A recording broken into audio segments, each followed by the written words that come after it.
अब लिन दूसरे दिन उठती है और उसके कपड़े चेंज हुए होते हैं। तभी वो बाहर जाकर यीज़ाओ से पूछती है कि उसके कपड़े आखिर चेंज किसने किए।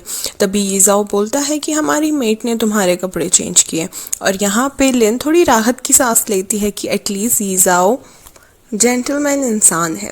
तभी वो जाकर उसके साथ ब्रेकफास्ट करने लगती है और ये जाओ उसके लिप्स को ही घूर रहा होता है। उसको बार बार वही सीन याद आ रहा होता है कि किस तरह से लिन उसे किस कर रही थी पिछली रात। तभी यीज़ाओ को बहुत एम्बैरसमेंट सा फील होता है और वो उसके हिस्से की कॉफ़ी तक पी जाता है। उसके बाद वो लिन से कहता है कि चलो मैं तुम्हें ऑफिस छोड़ दूंगा। यहाँ पे लिन और यीज़ाओ ऑफिस के बाहर कार पे होते हैं कि तभी यीज़ाओ उसे एक गिफ्ट देता है। जैसे ही वो गिफ्ट खोलती है वो होती है एक बहुत महंगी डायमंड की रिंग। लिन बोलती है नहीं, इतना एक्सपेंसिव गिफ्ट मैं नहीं रख सकती और उसे वापस करने लगती है। तभी यीज़ाओ ज़बरदस्ती उसका हाथ पकड़ के उसे ये रिंग पहना देता है और बोलता है हमारी शादी हो चुकी है और ये रिंग तुम्हारे हाथ में होना ज़रूरी है ग्रैंड माँ को उल्लू बनाने के लिए, तो इसे कभी उतारना मत। ग्रैंड माँ के नाम पे लिन भी कुछ नहीं बोल पाती और फिर बाद में कार से उतर जाती है। उतरने के बाद वो खुद से ही सोचती है कि कितना अजीब इंसान है, पहले तो रिंग पहनाता है और इतनी सारे रूल्स की बातें करता है। क्या मैं उसकी एम्प्लॉय हूँ या मैं उसकी वाइफ हूँ? और कल रात को उसने क्या कहा, क्या वो गे है या गे नहीं है? मैंने कल रात को इतनी क्यों पी ली कि मुझे कुछ भी याद नहीं है। और इसी सोच के शांत वो ऑफिस के वॉशरूम में घुस जाती है। तभी उसको बाहर से कुछ लड़कियों की ये बोलने की आवाज़ आती है कि मिस स्वांग स्वांग यीज़ाओ को बहुत ज़्यादा पसंद करती है और यहाँ तक कि मिस स्वांग स्वांग कुछ भी कर सकती है यीज़ाओ के करीब होने के लिए। अब यहाँ पे लिन अपना दिमाग चलाती है क्योंकि उसे रेड कारपेट इवेंट में जाना है और मिस स्वांग स्वांग ही वो एक्ट्रेस हैं जो वहाँ जाने वाली है। वो सोचती है इस अपॉर्चुनिटी को मैं यूज़ करके मिस स्वांग स्वांग को खुश कर दूंगी और उसके बाद वो मुझे अपने साथ रेड कारपेट पे लेकर जाएगी। वो वॉशरूम से बाहर आती है और उन औरतों को बताती है कि मैं यीज़ाओ की मेड को जानती हूँ और मुझे लगभग सब कुछ पता है यीज़ाओ के बारे में। ये बात पहुँच जाती है मिस स्वांग स्वांग तक का और प्लान के मुताबिक मिस स्वांग स्वांग सच में आ जाती है लिन के पास और बोलने लगती है कि मुझे यीज़ाओ को पटाने में हेल्प करो। अब क्या था, लिन घर जाती है और वहाँ की मेड से पूछती है कि यीज़ाओ को आखिर क्या पसंद है, उसकी हॉबीज़ क्या है और उसकी इंटरेस्ट क्या है।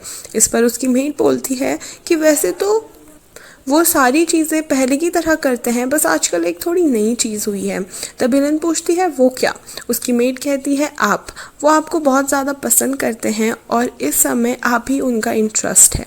अब यहाँ पे लिन सोचती है कि उसे ही मेहनत करनी होगी सारी चीज़ें ढूंढने की और वो सीधे घुस जाती है यीज़ाओ के रूम पे और छानबीन करने लगती है कि तभी उसे यीज़ाओ के बचपन की एक फ़ोटो मिलती है जहाँ पे उसने एक रोबोट पकड़ा हुआ है। वो बाहर ही जा रही होती है कि इतने में यीज़ाओ आ जाता है और पूछता है कि तुम मेरे रूम पे क्या कर रही थी? लिन बोलती है बस मैं ऐसे गलती से आ गई थी। यीज़ाओ कहता है मुझे नहीं पसंद कि कोई भी मेरी चीज़ों को मेरी परमिशन के बिना छुए। तभी लिन कहती है ठीक है मैं खुद पूछ लेती हूँ, तुम्हें क्या पसंद है, तुम्हारी हॉबीज़ क्या है और तुम्हारे इंटरेस्ट क्या है। इस पर यीज़ाओ बोलने लग जाता है कि मैं सुबह 6 बजे उठता हूँ, 7 बजे तक का ऑफिस पहुँच जाता हूँ और उसके बाद घर भी 7 बजे तक का आ जाता हूँ। अगर थोड़ी लेट वगैरह हो गई तो 8 बजे तक का। इसके अलावा मुझे अजीब टेस्ट करने वाली सब्जियां नहीं पसंद है और साथ ही मुझे तीखा खाना बिल्कुल खाना अच्छा नहीं लगता। बस यही सारी मेरी इंटरेस्ट और हॉबीज़ है।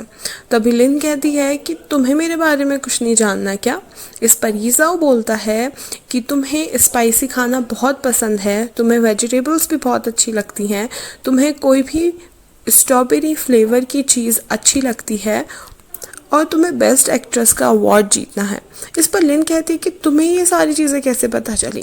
तभी यीज़ाओ कहता है मैंने कोई रिसर्च करके तुमसे शादी की है और वहाँ से चले जाता है। यहाँ पे लिन बड़ी हताश है कि उसको पता ही नहीं चला कि आखिर यीज़ाओ को क्या पसंद है और वो कैसे मिस स्वांग स्वांग को हेल्प करेगी। तभी उसको याद आता है कि फ़ोटो में उसने एक रोबोट देखा है यीज़ाओ के हाथ में और वो वैसा ही सेम रोबोट मिस स्वांग स्वांग को जाकर देती है और यहाँ पे से मिस स्वांग स्वांग स्वांग और लिंच पहुंच जाते हैं यीजाओ के पास उस रोबोट को लेके। पर रोबोट को देखने के बाद यीजाओ खुश ना होने की बजाय इरिटेट हो जाता है और वहां से उठ के चले जाता है। यहाँ पे मिस स्वांग स्वांग को बहुत ज़्यादा इंसल्टेड फील होता है और वो डांटने लग जाती है लिन को कि उसने उनसे झूठ क्यों बोला। वो कहती है कि तुम एक बुरी एक्ट्रेस के साथ साथ एक बुरी इंसान भी हो, तुमने मुझसे झूठ बोला और मुझे यीजाओ की नज़रों में गिरा दिया। अब क्या होगा, यीजाओ मुझसे बात नहीं कर रहा और मैं उसके साथ कैसे आखिर रेड कारपेट इवेंट पे जा पाऊंगी। ये सारी चीज़ें यीजाओ बाहर से सुन रहा होता है और उसे सहन नहीं होता कि वो लिन को डांट रही है। तभी वो आता है और उससे गिफ्ट मांगता है। वो बोलता है कि मैं स्वांग स्वांग, मुझे ये गिफ्ट काफ़ी पसंद आया और मैं आपके साथ रेड कारपेट इवेंट में ज़रूर चलूँगा, और वहाँ से चले जाता है। ये सुन मिस स्वांग स्वांग तो बहुत खुश हो जाती है और साथ ही लिन के साथ किया हुआ प्रॉमिस भी निभाती है और बोलती है कोई अच्छी सी ड्रेस पहन के आ जाना, तो मेरे साथ रेड कारपेट इवेंट पे चल रही हो। और लिन की खुशी का तो बिल्कुल ठिकाना ही नहीं रहता। पर लिन को ये भी एहसास है कि उसने आज यीजाओ को थोड़ी ठेस ज़रूर पहुंचाई है। वो जाके उसके लिए गिफ्ट लेती है पर घर आने के बाद बहुत डर रही होती है यीजाओ को वो गिफ्ट देने के लिए। तभी बड़ी हिम्मत करके वो उसके रूम पर जाती है और उसे गिफ्ट देती है और बोलती है आई एम सॉरी, मुझे तुम्हारी पर्सनल स्पेस पे घुस के तुम्हारी पर्सनल बातों को बाहर नहीं लाना चाहिए था, ये मेरी गलती है। इस पर यीजाओ कहता है जो टॉय तुमने मुझे गिफ्ट किया है वो मेरे को बचपन में जब मैं 8 साल का था तब किसी ने दिया था। मुझे एक्चुअली तुम्हें थैंक यू कहना चाहिए कि तुमने मुझे वो गिफ्ट वापस ला कर दिया है, तो सॉरी कहने की कोई ज़रूरत नहीं है। पर लिन कहती है कि मुझे पता है ये मेरी गलती है और आप प्लीज़ ऐसा मत कहो और मेरा ये गिफ्ट एक्सेप्ट कर लो। इस पर यीजाओ के मुंह से गलती से कल रात की किस वाली बात निकल जाती है और यहाँ पे लिन को तो कुछ भी याद नहीं होता कि आखिर उसने पी के किया क्या है। वो बहुत ज़्यादा शर्मिंदा हो जाती है ये सुन के और अपने रूम पे भाग जाती है। वो अपना मुंह छुपा के ये कहने लगती है कि लिन तू कितनी पागल है, तुझे उससे क्वेश्चन पूछना था और तूने क्या कर दिया उसके साथ। और इतने में ही आनरन का कॉल आता है और वो बोलती है लिन से कि तुम क्या मेरे साथ शॉपिंग पर आओगी, और वो उसके साथ शू शॉपिंग पे चली जाती है। उसको एक हील्स बहुत पसंद आती है पर वो काफ़ी महंगी होती है। तभी अनरन ऑफर करती है कि ये हील्स मैं तुम्हारे लिए खरीद लूँगी। पर इसी टाइम पे लिन निकाल लेती है यीजाओ का दिया हुआ ब्लैक कार्ड और अनरन बहुत ज़्यादा जल जाती है कि आखिर यीजाओ ने अपना ब्लैक कार्ड इसे कैसे दे दिया। यहाँ पे से हील खरीदने के बाद लिन जाती है अपनी एजेंसी में और उसकी एजेंट उसे एक प्यारी सी ब्लैक ड्रेस देती है। वो बोलती है कि ये ड्रेस ब्रांड की है और अगर तुम इसे ख़राब करोगी तो हमें ब्रांड को पैसे देने होंगे, तो बहुत संभल के चलना और इस ड्रेस को बिल्कुल ख़राब मत करना। और वो कहती है हाँ और बाहर निकल आती है। बाहर आके वो देखती है कि एक और लड़की उसके साथ रेड कारपेट पे वॉक करने वाली है और उसके साथ वो चलने लगती है कि तभी वो लड़की लिन को धक्का मार देती है और उसकी ड्रेस में हो जाता है बहुत बड़ा दाग। अब यहाँ पे उसकी एजेंट भी आ जाती है और लिन को बहुत बुरा बोलने लगती है कि तुम्हें अकल नहीं है कि मैंने तुमसे बोला था कि ये ड्रेस ब्रांड की है और इसको बिल्कुल ख़राब मत करना। अब क्या होगा, अब तुम रेड कारपेट इवेंट पे नहीं जा रही हो बस। और यहाँ पे लिन बहुत बुरा फील करने लगती है। तभी वो फ़ी को कॉल करती है और फ़ी बोलती है मेरे पास एक वैसी ही ड्रेस है और मैं अभी तुझे वो देने आती हूँ। और यहाँ पे लिन खुश हो जाती है। जैसे ही वो फ़ी के लिए रुकी होती है ड्रेस लेने के लिए, वहीं पे यीजाओ का सेक्रेटरी आ जाता है। लिन समझ नहीं पा रही होती है कि मैं तो फ़ी का इंतज़ार कर रही हूँ, फिर ये उसका सेक्रेटरी क्यों आया है। और पता चलता है कि फ़ी ने यीजाओ को कॉल करके सारी चीज़ें बता दी है। तभी यीजाओ कहता है कि तुम फ़ी को ये बातें बता सकती हो पर मैं तुम्हारा हस्बैंड हूँ, तुमने मुझे क्यों नहीं बताया। इस पर लिन कहती है कि फ़ी मेरी असली फैमिली है और तुम सिर्फ मेरे कागजी हस्बैंड हो, तो मैं फ़ी पे ही ज़्यादा भरोसा करूँगी ना। यीजाओ बोलता है कि ठीक है अगर तुम यही सोचती हो तो, पर मैंने तुम्हारे लिए ड्रेस अरेंज कर दी है और वो पहन के तुम रेड कारपेट इवेंट पे जाओ। मुझे पता है तुम्हारा बहुत मन है उस इवेंट पे जाने का और इससे तुम्हारे करियर को काफ़ी ज़्यादा बूस्ट मिलेगा। ये सुन लिन को बुरा लगता है कि उसने क्या कहा है यीजाओ को, और वो उसे थैंक यू बोलने लगती है। तभी वो दोबारा से उनके पास जाती है, वो ब्लैक ड्रेस पहन के, और रेडी हो जाती है रेड कारपेट इवेंट में जाने के लिए। जैसे ही वो चल रही होती है उसका पैर मुड़ता है और उसकी हील टूट जाती है, और यहाँ पे से उसका रेड कारपेट में जाने का सपना बिल्कुल पूरा का पूरा टूट जाता है। घर आके वो बस उस हील को देख के कोस रही होती है कि ये कितनी ख़राब हील है, ये इतनी महंगी हील है और बिल्कुल भी क्वालिटी नहीं है। अगर ये हील नहीं टूटी होती तो आज मैं रेड कारपेट इवेंट पे होती और मुझे लोग पहचान रहे होते। इतने में ही वहाँ पे यीजाओ आ जाता है और उसके पैर पे लगी मोच देखता है और उस पर मलहम लगाने लगता है। वो पूछता है कि तुम्हें बिल्कुल भी बुरा नहीं लग रहा, आज जो भी कुछ हुआ तुमने इतनी मेहनत की और तुम उसके बदले में रेड कारपेट इवेंट पे जा तक नहीं पाई। तभी लिन कहती है कि ये मेरा काम है और ये वो काम है जिसे मैं प्यार करती हूँ। अगर ये दिन दोबारा आएगा और मुझे पता होगा कि मेरा पैर ऐसे टूटने वाला है, मैं फिर भी ये दिन दोबारा से जीऊँगी और दोबारा से मेहनत करूँगी रेड कारपेट इवेंट पे जाने की। यीजाओ काफ़ी खुश होता है कि कम से कम मुझे बहुत कमिटेड और फोकस्ड लड़की मिली है। तभी यीजाओ बोलता है कि एक और चीज़ करनी होगी, हमें साथ में ब्रेकफास्ट करना होगा हर दिन, ताकि ग्रैंड माँ को लगे कि हम लोग सच में शादीशुदा हैं। यहाँ पे लिन भी यीजाओ का बिहेवियर देख के काफ़ी खुश होती है और वो एकदम से मान जाती है। वो यीजाओ से प्रॉमिस करने को कहती है और यीजाओ भी प्रॉमिस मान लेता है और दोनों प्रॉमिस करते हैं कि आज से वो सुबह रोज़ ब्रेकफास्ट साथ में करेंगे। अब वादे के मुताबिक लिन को सुबह जल्दी उठना होता है, पर वो काफ़ी लेट तक का सो रही होती है। जैसे उसकी आंख खुलती है काफ़ी लेट हो गई होती है और यीजाओ उसका इंतज़ार करते करते थक चुका होता है। तभी यीजाओ उसके रूम पे जाता है और ज़बरदस्ती उसे आके ब्रेकफास्ट करने को बोलता है। ब्रेकफास्ट करते वक्त लिन देखती है कि मिस स्वांग स्वांग और यीजाओ के बीच में अफेयर चल रहा है, ऐसा आर्टिकल आया है, और यीजाओ से पूछने लग जाती है तुम अपना फ़ोन नहीं यूज़ करते क्या खाते वक्त। इतने पे यीजाओ को भी उसके सेक्रेटरी का कॉल आ जाता है और उसे भी ये चीज़ पता चल जाती है।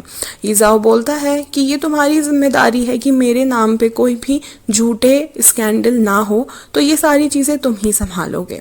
इस पर लिन कहती है कि मेरे ख्याल से तुमको भी इस चीज़ को संभालना चाहिए क्योंकि ये एक सीरियस चीज़ है, मैं तुम्हें बताती हूँ ये कैसे करते हैं। तभी लिन उसे सोशल मीडिया पे एक स्टेटमेंट अपलोड करने को कहती है और पूछती है कि तुम अपना सोशल मीडिया अकाउंट का पासवर्ड और लॉगिन आईडी बताओ। पर यहाँ पे पता चलता है कि यीजाओ का तो कोई सोशल मीडिया अकाउंट है ही नहीं।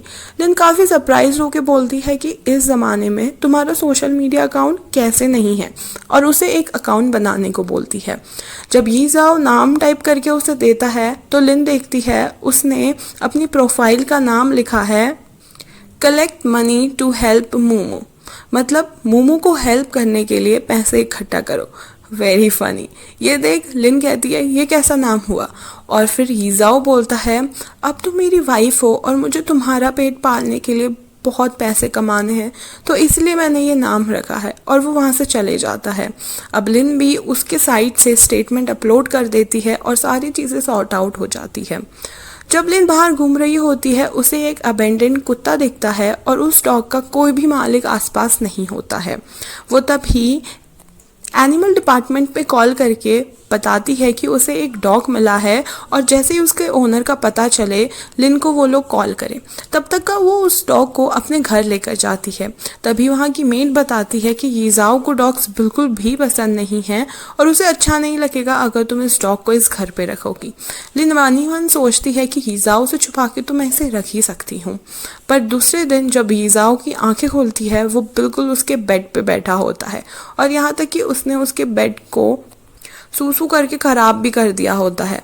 इतने पे लिन भी वहाँ पे पहुँचती है और बोलने लगती है कि प्लीज़ प्लीज़ थोड़े दिनों के लिए इसे हमारे पास रहने दो, और यीजाओ साफ साफ इनकार कर देता है।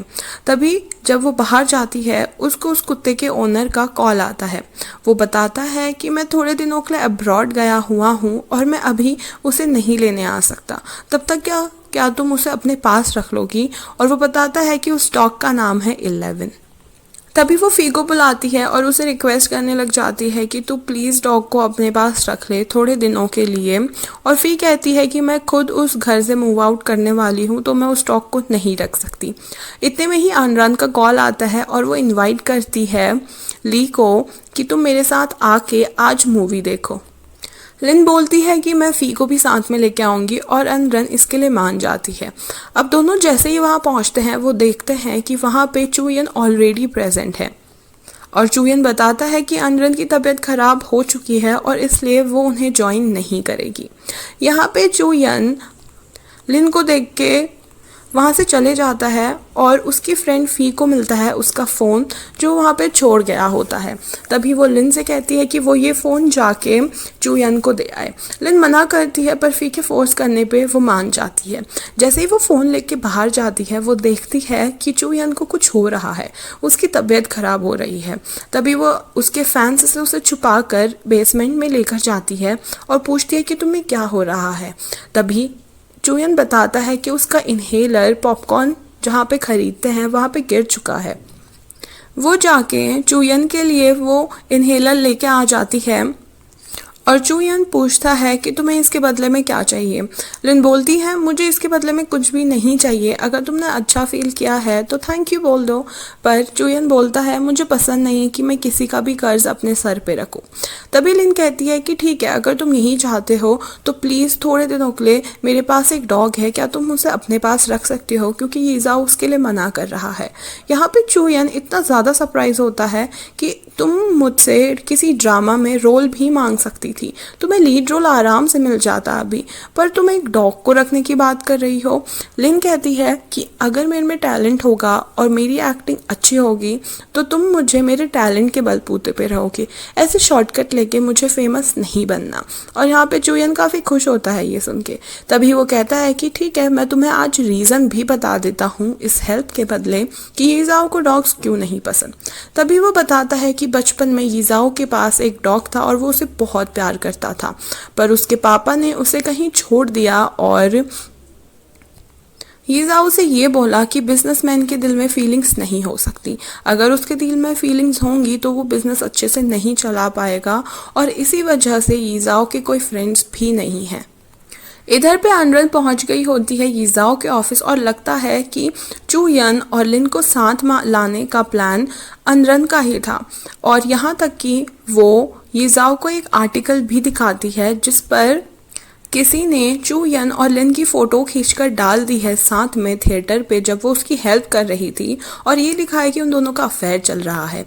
ये देख के यीज़ाओ बहुत ज़्यादा गुस्से में आ जाता है और वो कहता है कि चलो हम जाके उनको थिएटर से ले आते हैं। यहाँ पे जैसे ही चुयन और लिन थिएटर से बाहर निकल रहे होते हैं वैसे ही उनके सामने आ जाते हैं यीज़ाओ और अनरन। और यहाँ पे यीज़ाओ बोलता है चलो हम दोनों चल के मूवी देखते हैं, और लिन को अपने साथ ले जाता है और चुयन को वो कम्प्लीटली इग्नोर कर देता है। लिन फिर से सॉरी बोलने लग जाती है कि उसने बिना कारण जाने डॉग को रखने के लिए जिद किया, और यीज़ाओ कहता है कोई बात नहीं, अब तुम डॉग को रख सकती हो। लिन बोलती है बस ऐसे ही, सुबह तो तुम बहुत मना कर रहे थे। तभी यीज़ाओ बोलता है कि अगर तुम चाहती हो उसे रखना तो तुम रख सकती हो। और यहाँ पे यीज़ाओ बताता है कि कल वो रात को लेट से आएगा क्योंकि कल उसका बर्थडे है और वो रात को लेट से आता है अपने बर्थडे के दिन। तभी लिन कहती है पर कल तो मेरा बर्थडे है, और यहाँ पे हमें पता चलता है कि दोनों का बोन मैरो ही नहीं बल्कि बर्थडेज भी मैच करता है और दोनों सेम डे पे ही पैदा हुए थे। तभी लिन कहती है कि कल प्लीज़ जल्दी आना क्योंकि हम दोनों साथ में मिल के हमारा बर्थडेज मनाएंगे और मैं बहुत सारी चीज़ें बनाऊंगी। वहाँ पे यीज़ाओ बहुत एटीट्यूड के साथ चला तो जाता है पर ऑफिस में बस यही सोच रहा होता है कि कैसे लिन उसके बर्थडेज की प्रिपरेशन कर रही होगी। जब वो ऑफिस से निकल रहा होता है तभी उसको अनरन के नंबर से कॉल आता है और रेस्टोरेंट की एक वेट्रेस बोल रही होती है कि यहाँ पे ये लड़की बहुत ज़्यादा ड्रिंक करके बैठी हुई है और आप प्लीज़ इसे आकर ले जाओ। जैसे ही यीज़ाओ वहाँ पहुँचता है वो देखता है कि अनरन बिल्कुल भी ऐसा ड्रिंक होके बेहोश नहीं हुई है, जबकि उसने उसको सरप्राइज़ देने के लिए ऐसा फ़ोन कॉल करवाया है। वो बोलती है कि तुम आज मेरे साथ बर्थडे मनाओ। यीज़ाओ बोलता है मेरी वाइफ मोमो मेरा इंतज़ार कर रही है और अब तुम्हें ये सारी चीज़ें करना बंद कर देनी चाहिए क्योंकि अब मैं शादीशुदा हूँ। तभी अनरन बोलती है, तुम्हें पता है ना कि मैं बचपन से तुम्हें कितना ज़्यादा पसंद करती हूँ, मैं तुम्हें सच में बहुत प्यार करती हूँ। ईज़ाओ कहता है, तुम मुझे पसंद नहीं करती, तुम बाकी बारबी डॉल्स की तरह मुझे बस पाना चाहती हो, जैसे तुम बचपन में उन्हें पाना चाहती थी। और वो वहाँ से उसको अवॉइड करके चला जाता है। पर यहाँ पे अनरन की आंखों में आंसू होते हैं और तभी हमें एक लड़का दिखता है जो ये बोलता है कि अगर तुम्हें यीज़ाओ को पाना है तो तुम्हें मेरी हेल्प करनी होगी और मैं तुम्हारी हेल्प करूँगा यीज़ाओ को पाने के लिए। अब ये लड़का कौन है, ये ऐसा क्यों कह रहा है, ये आगे पता चलेगा। जैसे ही वो घर पहुँचता है वो देखता है कि लिन उसके लिए खाना बनाकर बैठी थी, पर अब वो उसी खाने को खाने लग गई है। तभी ईज़ाओ पूछता है कि तुम मेरे लिए वेट करने वाली थी ना, फिर वेट क्यों नहीं किया। इस पर लिन बताती है कि उसने सोशल मीडिया में देख लिया था कि कैसे वो अनरन के पास जाकर अपना बर्थडे सेलिब्रेट कर रहा है। अगर ऐसे बर्थडे सेलिब्रेट करना था तो मुझे क्यों नहीं बताया। तभी ईज़ाओ उसे जबरदस्ती हाथ पकड़ के ले जाता है और बोलता है चलो मेरे साथ चलो। जब वो कार में बैठे होते हैं ईज़ाओ वहाँ पे उसको गिफ्ट करता है और जैसे वो गिफ्ट खोल के देखती है वो बहुत ज़्यादा शॉक्ड हो जाती है। यहाँ पे यीज़ाओ ने लिन के नाम पे एक पूरी की पूरी बिल्डिंग कर दी होती है। वो मना करती है कि वो इतना ज़्यादा एक्सपेंसिव गिफ्ट नहीं ले सकती। यीज़ाओ बोलता है अब तुम मेरी वाइफ हो और जो चीज़ मेरी है वो तुम्हारी भी है। ये बिल्डिंग मेरे नाम पे थी और अब तुम्हारे नाम पे हो गई है, बस इतनी सी ही बात है। वो बोलता है ये सब छोड़ो, ये बताओ कि मेरा गिफ्ट कहाँ है। लिन बोलती है मैंने तुम्हारे लिए केक बनाया था पर तुमने इतनी रूडली बात की और तुम वहाँ चले गए अनरन के पास, तो मुझे लगा तुम घर नहीं आओगे और मैंने वो सारा केक खा दिया। तभी लिन कहता है कि चलो फिर हम चल के केक बनाते हैं और वो उसे एक बेकरी पे लेकर जाता है। अब दोनों यहाँ पे केक बनाने स्टार्ट करते हैं, एक साथ बहुत सारे प्यारे प्यारे मोमेंट स्पेंड करते हैं और काफ़ी खुश होते हैं। तभी यीज़ाओ बोलता है कि मुझे एक और गिफ्ट चाहिए तुमसे, मुझे तुम्हें किस करना है। यहाँ पे लिन उसे नहीं रोकती और दोनों के बीच हो जाती है दोबारा से किस, और यहीं पे इस पार्ट का हो जाता है एंड। अब आप नेक्स्ट एपिसोड में ये देखेंगे कि चूयन का क्या बड़ा सीक्रेट लिन के सामने खुल जाता है और कि यीज़ाओ बिल्कुल वैसा नहीं है जैसा वो बिहेव कर रहा है। मेरे चैनल को जाते जाते ज़रूर सब्सक्राइब कर लेना ताकि आप नेक्स्ट पार्ट बिल्कुल भी मिस ना करें। Thank you so much for watching, bye bye.